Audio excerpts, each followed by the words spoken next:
How to play BeamNG Drive in multiplayer. Now, this process or method is very easy. This is very quick.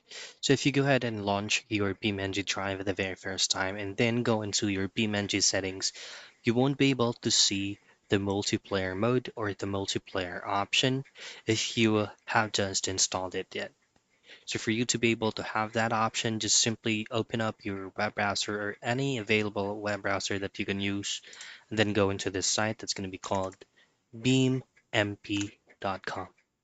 So this is actually the add-on that you need to download for you to bring the multiplayer to BeamNG Drive. Now choose whether you would like to download the client via an installer zip file or the server.exe. Now, for recommendation, you must download both of these options so that you can play multiplayer and you can add additional servers on the BeamNG lobby. Now, once you successfully downloaded this file, install it and run it as usual.